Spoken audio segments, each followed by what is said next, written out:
रूप धार निर्गुण गुण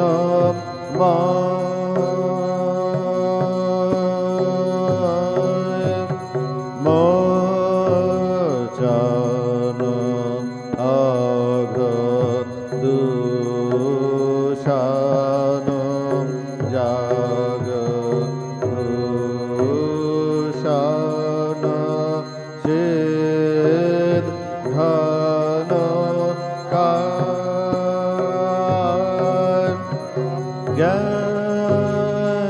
ज्ञान जानम विमल नयन ज्ञान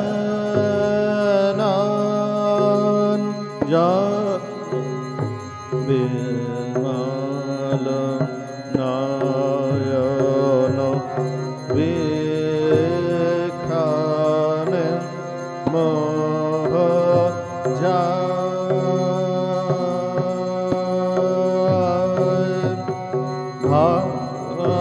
भाषार भाव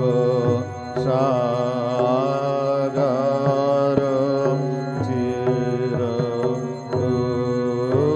उन्माद प्रेम पाथार भक्तार जानम युगल चारण भक्तार जानम युगल चारण तारण भव पार झ्रीं धृत युग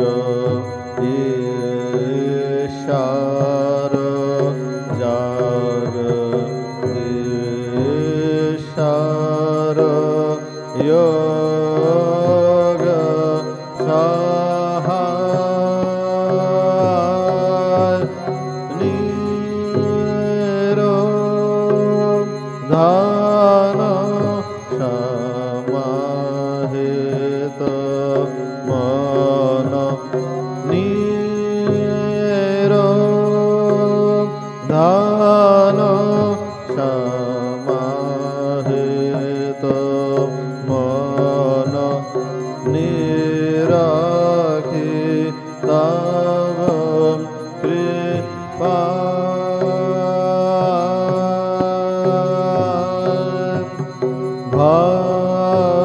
भंजन दुख गंजन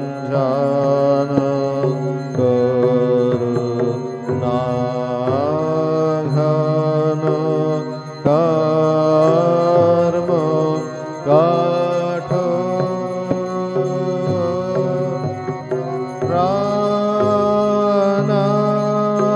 प्राणार्पण जगत तारण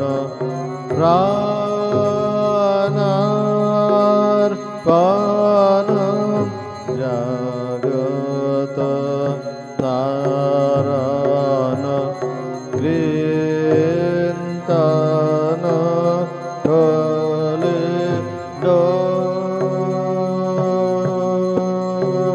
कलिडोर वाञ्छन काम काञ्चन अति निन्दित इन्द्रिय राग त्यागीश सार नार वार त्यागी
ভকত সারণ ত্যাজি জাতি কুল মান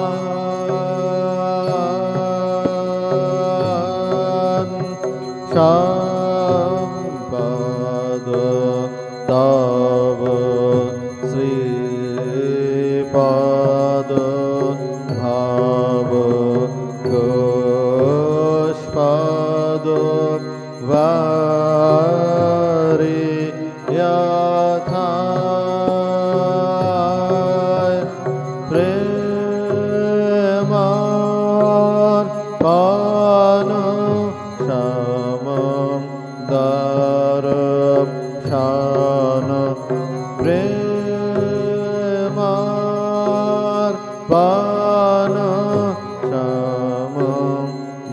দর্শন প্রেমার পান সমম দর্শন জগ জান দুঃখ যায়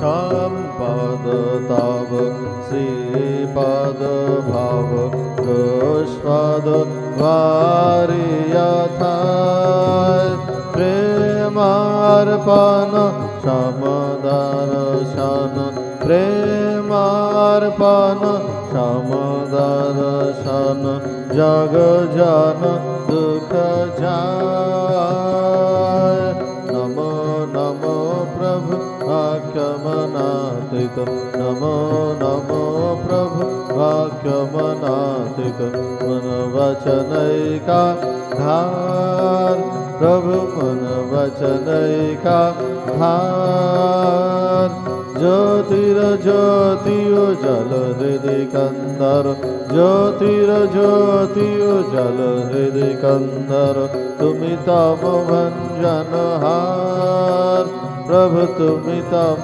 भंजनहार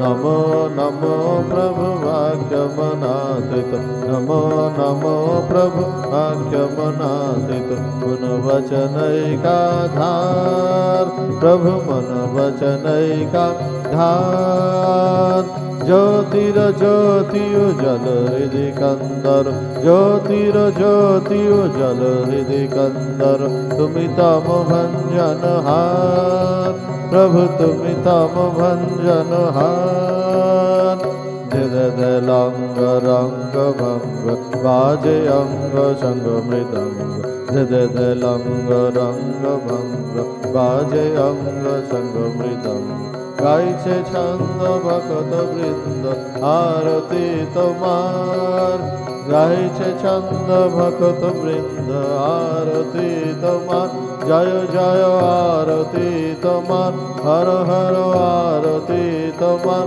শিব শিব আরতি তোমার খণ্ডন ভব বন্ধন জগ বন্দন বন্দে তোমায় জয় শ্রী গুরু মহারাজ জি কি জয়।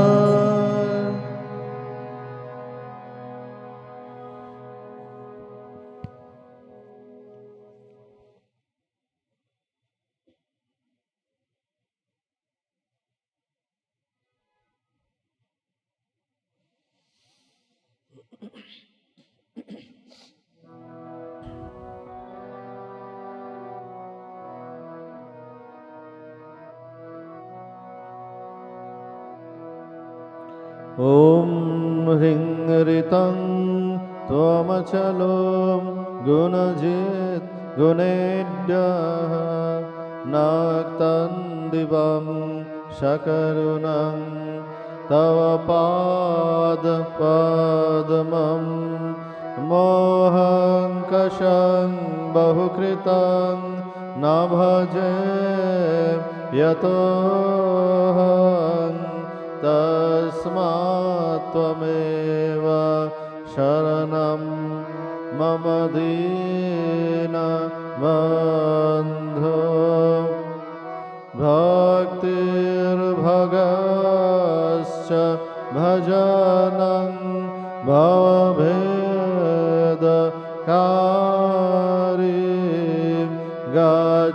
गच्छन्तयलं सुविपुलं गमनाय तत्त्वं वक्रोद्धृतोऽपि हृदये न मे भाति किञ्चित् तस्मात् त्वमेव शरणं मम दीनबन्धो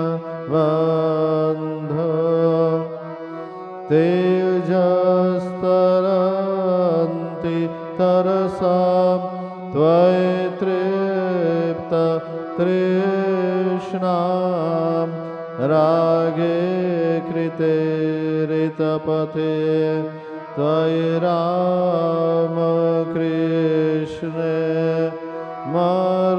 मर्त्यामृतं तव पदं मरणोर्मि नाशं तस्मात् त्वमेव शरणं मम दीनबन्धो कृत्यं करोति कलुषं कुहकान्तकारी श्रान्तं शिवं सुविमलं तव नाम नाथ यस्मादहं तु अशरणो जगदेकगम्य तस्मात् त्वमेव शरणं मम दीनबन्धो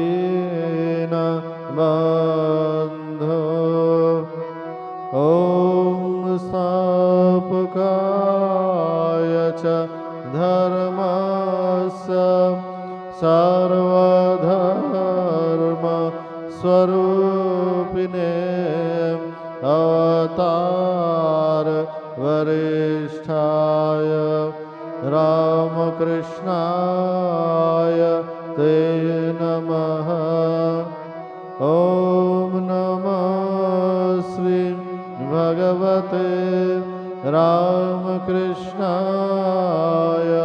नमो नमः ॐ नमः श्री भगवते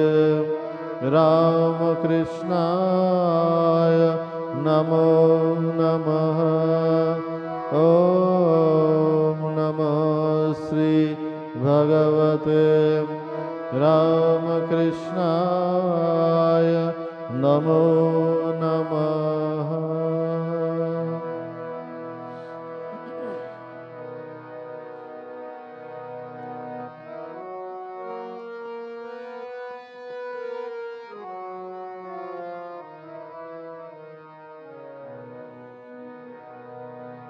ॐ सर्वमङ्गल माङ्गल्ये शिवे सर्वार्थ साधिके शरण्ये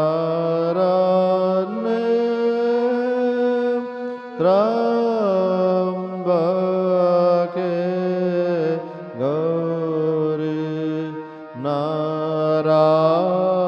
नारायणी नमोऽस्तुते सृष्टि स्थिति विनाशानां शक्ति भूते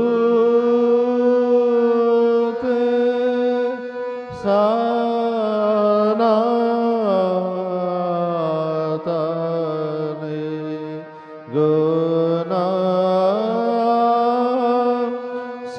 गुणाश्रये गुणरहिते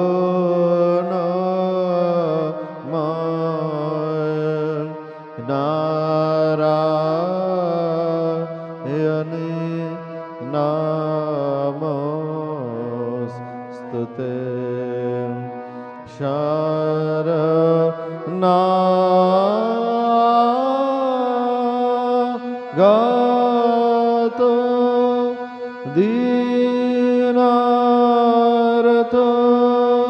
paritrana parayane sarvas sharate hare devi narayane namostute jayana Rayani Namostute Jayonarayani Namostute Jayonarayani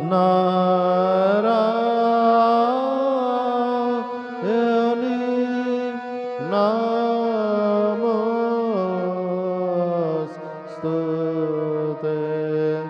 Jayonarayani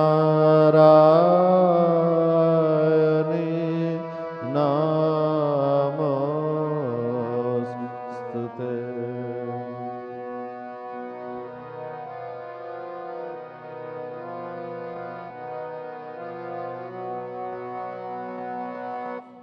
जय महामाई की जय जय भगवान श्री रामकृष्ण देव की जय जय स्वामी जी महाराज जी की जय।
Hello hello.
Namaste Atirajaya Vivekananda Sure Satchit Sukhasvarupaya Swamine Tapaharine. So, last time we had given a summary of and come to the conclusion about these contradictions at various levels, at the level of emotions, feelings, at the level of epistemology, at the level of ethics, that define our human existence. And typically, when faced with these contradictions in life, our instinctive reaction is to prefer one to the other, prefer the pleasant to the unpleasant, prefer, our personal sustenance to destruction, etc., etc. But this particular preferences that we exert at every moment of our existence, these sometimes, or rather very often, cloud our perception of the larger scheme of things. In other words, we get so taken up by one of these pairs of opposites that we fail to recognize that the two pairs together constitute what we call this life. It's basically saying that, yeah, it's okay to say that for the time being, for a particular purpose, I prefer this side of the coin to that. But saying that, look, the other side does not exist, or I refuse to recognize the other side of the coin, is not going to lead to a philosophy of life that is mature in any sense. So this acceptance of pairs of opposites is essential acceptance. It does not mean that at every point we are going to say that, no, yeah, so the good or the bad, neither really matters. One is going to act as if one prefers one to the other, because that's the way we function. We'll come and address this issue of how to transfer these ideas into practice a little later.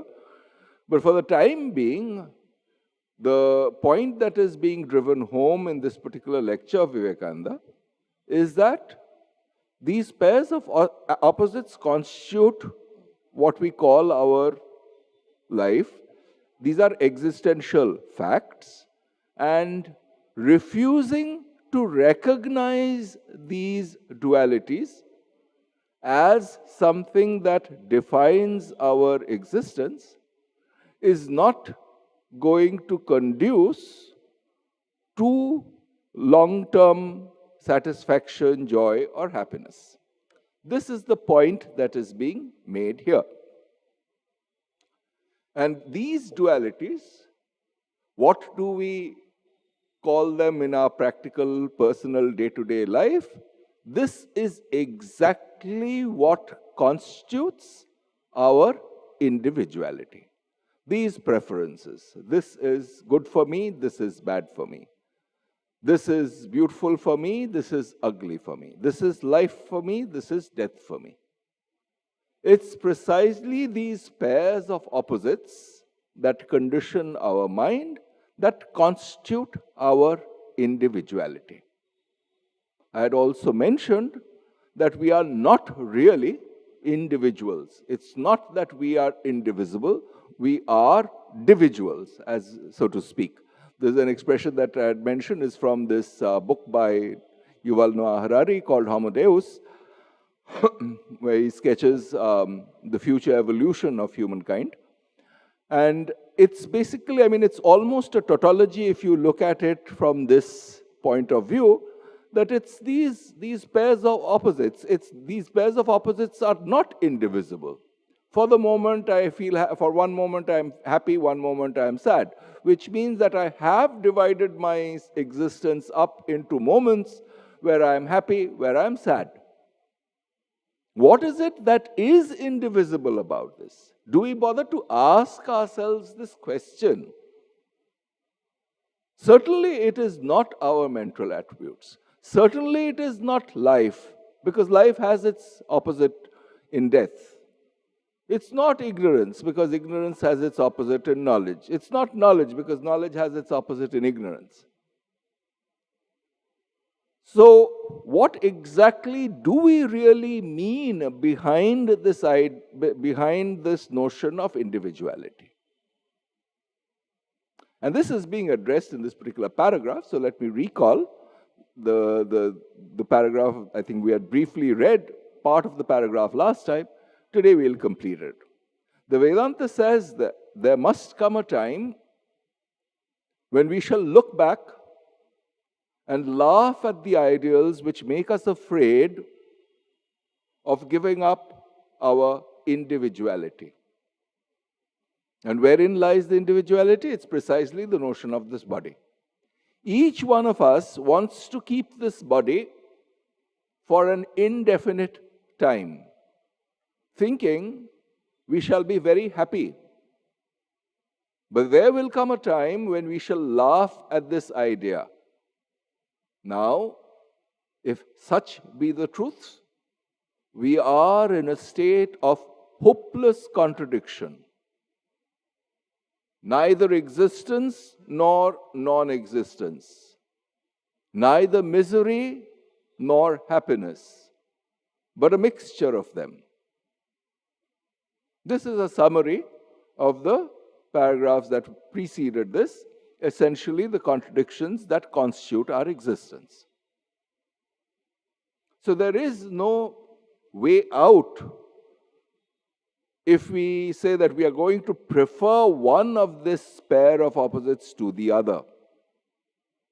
And so the question automatically surfaces, and Vivekananda asks it, what then is the use of Vedanta and all other philosophies and religions? And now, say, disregard all organized religions, and it comes to the next, more fundamental question. And above all, what is the use of doing good work? This is a question that comes to the mind. And let's probe this question a little bit. When we say, what is the use of such and such? What is the use of doing good work? What is the use of such and such philosophy? What is the way of thinking noble thoughts? What really are we trying to mean? There is a certain feeling behind this. There is a certain set of ideas behind this question. And it's based, as always with all our statements, on certain assumptions. What assumption?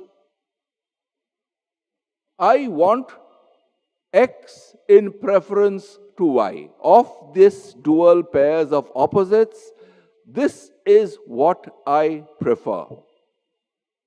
Tell me a method by which I can hold on to this particular aspect of this dual pair and make it permanent. That is the unstated assumption in our mind that leads us to this question. Why? Because this philosophy, these ideas are basically giving you a much more pragmatic, much more detached view. It's basically saying that, look, there is no way that you're going to be able to hold on to one of this pair and ignore the other. It's not possible to hold on to good and exclude evil from life. It is not possible to hold on to life and exclude death. It's not possible to hold on to happiness and exclude misery from life. In other words, in summary, it's not possible to hold on to one of a dual pair of opposites and exclude the other. That is the answer that is being given. And so it is brutally saying that this wish that you have of holding on to life and excluding death, holding on to happiness and excluding misery, holding on to one of the preferable and excluding the unpleasant is just not possible in this world. But that was the wish with which we had come. And so we ask, oh, then what use is this philosophy? Is good work going to give it to you? No. Then what is the use of good work? Why? Because what I want, see, the thing is, we refuse to examine ourselves. We refuse to introspect and ask ourselves, is this that I am wanting really possible in this larger scheme of things that defines our world? That we refuse to examine. And so, on the basis of this unexamined belief, we expect that the world has written some kind of a document when we came into existence that the world is going to do our bidding, and even if we want something that is clearly absurd in the larger scheme of things, the world is going to give it to us.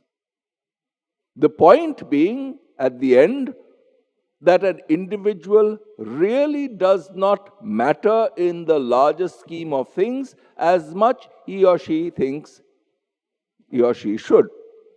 In other words, it's this extreme and absurd amount of self-importance that we give ourselves and refuse to recognize our place in the larger scheme of things. That's at the root of these questions about what use is it. What is being left unsaid is, what use is it to me? Well, if you have, and that's really the subtext in rather candid terms. The world is not bound to trap its larger scheme to the limited mind and intellect of an individual. The limited mind and intellect of an individual is an upshot of the world. It's a product of the world. The larger scheme is not subservient to this smaller individual projected scheme. What then is the solution? The solution is exactly the opposite. To make the individual scheme in sync, to put it in sync with the larger scheme of things, to understand the larger scheme of things and live according to those norms. Natural norms. Not things which we create, which human beings have created in terms of social norms, societal norms. But what is, basically what one is asking is subordinate the individual psyche to the more universal science of the human psyche. What one is saying here is, why will not these universal laws subordinate themselves to my little psyche? As soon as you phrase it in such explicit terms, the question becomes absurd even to the questioner. Even the questioner understands that this is not going to be. But as question is not examined, that issue has not been examined, it has not been probed, and because of this lack of probing, one has come up with this absurd idea that the world is expected to do my bidding. But it doesn't. And so what is the way out? It's understanding my place in this larger scheme of things and putting one's own wishes, desires, thoughts, feelings in sync with this larger scheme of things. It's accepting that this dual nature in terms of its pairs of opposites, the Buddhists call this dependent arising, yeah? The doctrine of dependent arising. In Vedanta, that's exactly what is called Maya in Vedanta, more or less. I mean, the concepts overlap substantially. It's accepting this dual pairs as part and parcel of our day-to-day empirical existence that is expected of us to mature. To mature where? To mature into a position where what we want is reasonable. And what can we then really want? What we can want to be is put our beings at a position where these dual pairs are accepted as natural things, as natural phenomena that define both the world and my existence. What does this do? It puts the individual in harmony with the various things that constitute the world. So, for example, we don't see any contradiction between, say, brushing our teeth at 7 o'clock in the morning and eating food at 8 o'clock in the morning, right? So having breakfast at 8 o'clock. These are two different activities. It's the same individual that does it.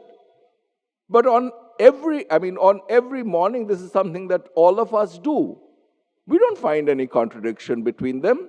Now, if some person comes up and says, no, brushing teeth and eating food are done with the teeth, therefore they cannot be done together. The same individual cannot be done. What are we asking? Basically, we are asking, nobody is asking you to do it at the same time. Yeah, if you wanted to brush your teeth and eat food at the same time, that would be the contradiction. So what is happening is that we are uncovering behind this absurd assertion a more fundamental notion of an assumption. The assumption which was not stated explicitly it's a contradiction to do it at the same time. The notion of time was not there in the stated contradiction. But as soon as we realize that we are assuming at the same time but not stating it explicitly, that the contradiction becomes explicit and gets resolved. And it gets resolved in practice. Similarly, nobody is asking us, extend that to the vastest possible generalization. Yeah, we cannot live and die at the same time. Well, nobody is asking you to live at this moment and die this moment, right? So live in a way such that life and death become acceptable as pairs of opposites to this individual. Then one tries to penetrate to a position where life and death become aspects of the same reality. Just as brushing teeth and eating food at different parts of time are activities that condition my individual reality. It's as simple as that. But can we accept this vastly larger pair of contradictions, namely my life and my death, with the same kind of equanimity? That is the training that Vedanta is, or various other schools, they are trying to give us in this moment. Okay, fine. So that was this question that was raised here about what is the use of doing good work. And we realize that the questioner has behind this question the assumption, what use is it to me? What use is it going to fulfill my little petty wishes, little narrow desires? Answer, no. Yeah. So what is the way out? And then he elaborates on this question. If it is true that you cannot do good without doing evil, and whenever you try to create happiness, there will always be misery, people will ask you, what is the use of doing good? This is the same question now spelt out, and the context is that of ethics. Yeah? Good versus bad. And then he gives this answer. This answer that he gives is really the core of Karma Yoga. One does not need any belief system for this. It's a psychological fact analyzed and brought out and stated here. The answer is, in the first place, that we must work for lessening misery, for that is the only way to make ourselves happy. Simple sentence. It is only out of this attempt to lessen misery in our fellow beings that one gains happiness oneself. Trying to harm others, thinking ill of others, finally reflect on ourselves and make ourselves, this is the surest way to make ourselves miserable. On the other hand, you work to lessen misery. That might decrease misery or it might not. But is anybody going to be able to take from you your subjective conviction, clarity, that you have worked for a larger cause, for a larger good? That conviction, its residue is happiness of a permanent form, of a relatively permanent form. That is not something anybody can take away from you. The joy or satisfaction that arises from working for a larger cause without real attention to, that in itself brings its satisfaction. There might be something that comes out of it, or it might not. But the journey itself is guided by a subjective conviction, clarity, not a dogma, not something dogmatic. The difference between dogma and clarity is the following. If you ask questions of dogma, dogma feels threatened and anger, hatred results. But if questions are asked to a clear mind, the emergent answers either increase the clarity, or the person simply admits, look, this part of this particular assumption that I had was not entirely clear. This has to be thrown away, or it has to be replaced by this. So this is basically questioning with a view towards truth. And that clarity is essentially, that calm clarity of the mind is really the same thing as happiness of a permanent sort. It's a calm joy, something that cannot be disrupted by whether the particular action that we have undertaken bears fruit in the original way we planned or not. The journey itself has given satisfaction that no one else can take away from us. And so, the simplest maxim here, we must work for lessening misery, for that's the only way to make ourselves happy. This is what it means. If the intent is clear, then action done with that intent is going to bring satisfaction one way or the other. It might not bear fruit the way we thought it might. It might, from a third person's point of view, actually have brought misery.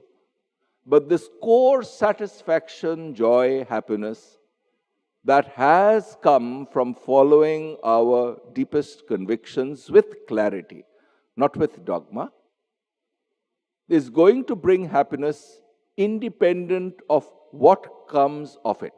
Yeah? That's the meaning of this. This is the only way to make ourselves happy.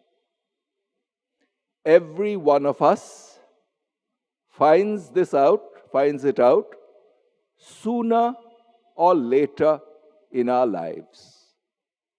The bright ones find it out a little earlier, and the dull ones a little later.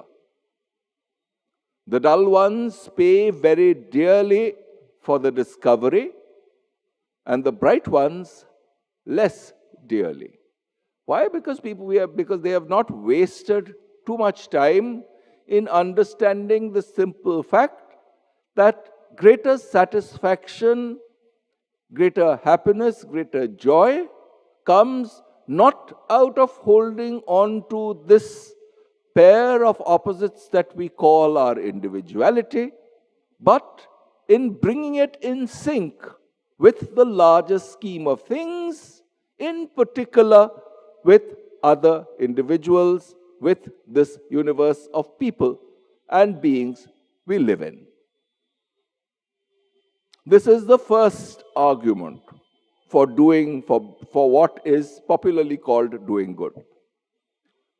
In the second place, we must do our part, because that is the only way of getting out of this life of contradiction. Here is a more fundamental reason.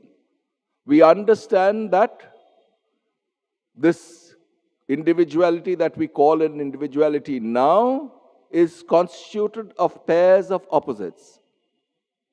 How to come out of it? And the coming out of it is basically by subjecting both these pairs of opposites to this larger cause and functioning along those lines. The nature of largeness is it removes these contradictions naturally. Just as when we investigate, the simple example that we mentioned some time back, when we investigate the hidden assumption at the same time, we are really moving our mind back and thinking more abstractly. And this brings in these more fundamental features where we can position our being and accept these pairs of opposites as more superficial realities. Both the forces, and then finally this dawn of understanding, both the forces of good and evil will keep the universe alive for us until we awake from our dreams and give up the building of mud pies. That lesson we shall have to learn, and it will take a long, long time to learn it. This idea of moving beyond dual pairs, moving to deeper, more freer, excuse me, larger aspects of ourselves, putting it in sync with larger realities, larger dimensions of reality, and most fundamentally identifying one's being, what we call our I, with these larger causes, these larger realities, is exactly what is called vairagya, dispassion. Not being caught up in these small pairs of opposites. And what was so returning to that first sentence, I'll just quote something from a sequence of verses by somebody called Bhartrihari to end today's discussion. But what was the thing? What use is it? Let's go back to that question that Vivekananda himself posed. What use is it? What use is it means what? That I want to hold on to some one of a pair of opposites, and this philosophy, this good work is not going to allow me to do it. So what is the nature of reality that is being discussed here? And this practice, this is a question of practice really. It's not some theory that is being discussed. It's developing a mind that inquires into these things which we take for granted without analysis. This inquiry is called Viveka, discrimination analysis. And the output of that is exactly what Vairagya is. Expansion of personality, dispassion towards these smaller aspects of reality, these smaller dual pairs. Based on what? Based on the fact that no one of these pairs of opposites, no one side of these pairs of opposites has any permanence to it. And here is this particular verse from Bhartrihari, from 100 verses of renunciation or dispassion called Vairagya Shatakam. Yeah? He says, Bhoge roga bhayam, kule chuti bhayam, vitte nripalad bhayam, mane dainya bhayam, bale ripu bhayam, rupe jaraya bhayam. In enjoyment, there is the fear of illness. In descent, in having come from some noble family, there is the fear of falling away from it.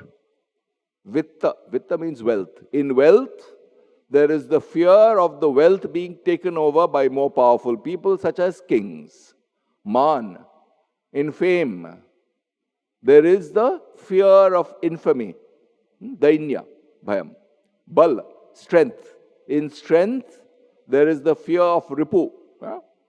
Somebody who is very strong but cannot control his anger. And then because of anger, does some absurd thing. Yeah? So, bale ripu bhayam. Rupe. In beauty, there is the fear of old age. Yeah? That's why all these film actors and film actresses spend so much in maintaining their personal appearance, because of fear that the old age is going to take away all this beauty from them, because it's superficial. And then intellectual, Shastre Vadi Bhayam. In command over the scriptures, there is the fear that we'll be defeated by somebody who is intellectually superior. Gune, somebody we are proud of our virtue. Khala Bhayam. That sometimes there will be a lapse, or some other fellow who does not care about these virtues is going to overturn us.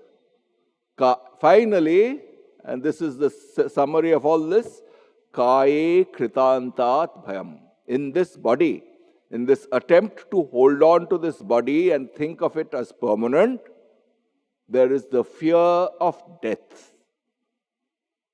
All of these emanate from this idea that I am this body. It's only after I have this assumption that I am this body that I can start thinking of various things: enjoyment, descent, wealth, fame, strength, beauty, knowledge of scriptures, virtue, etc., etc. None of it has any significance unless and until I imagine myself as this individualized being holding on to this particular body. Just imagine, suppose tomorrow you wake up and you have a completely different face, body, etc., etc., different genes, but somehow or the other your psyche is the same. You know that, okay, then all the stuff that you had done before has vanished overnight. And you can no longer hold on to those. Can that reality be imagined? Just let's think of it. I think there are sci-fi movies which have such themes. That's an imagination. But it's something that asks this question of us. Is this all permanent? Is there any reality behind this? So once we have traced the source of fear of losing various things down to this fear of losing the body, what is the solution?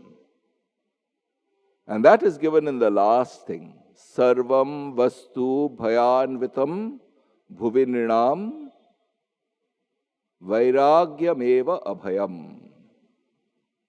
All these little aspects of dual existence are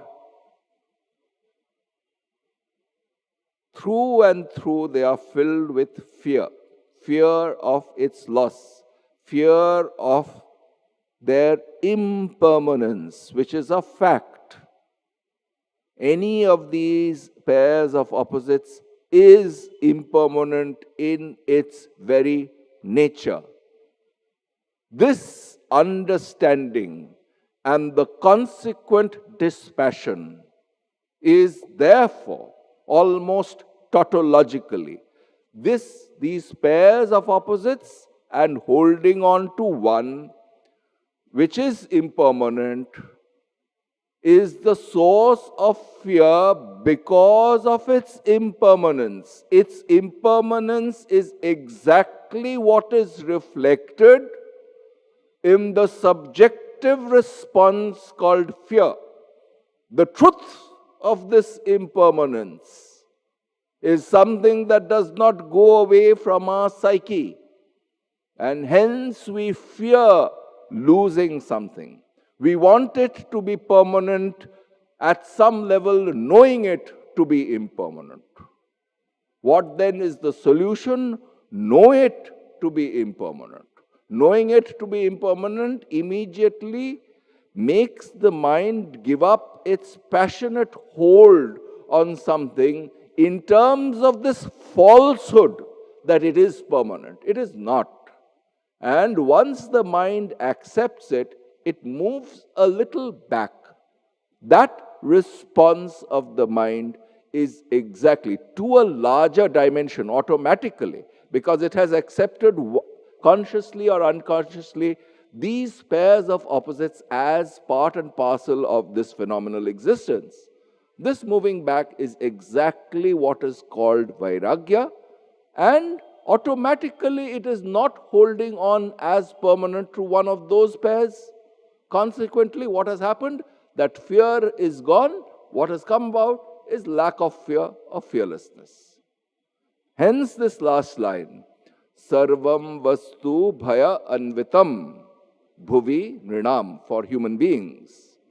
And the source of fearlessness is vairagya, dispassion. Analysis and the consequent dispassion, vairagya. Vairagyam eva abhayam. We'll stop here and come back to it next time. Om Shanti Shanti Shanti. Harihi Om Tat Sat. Sri Ramakrishna Arpanamastu.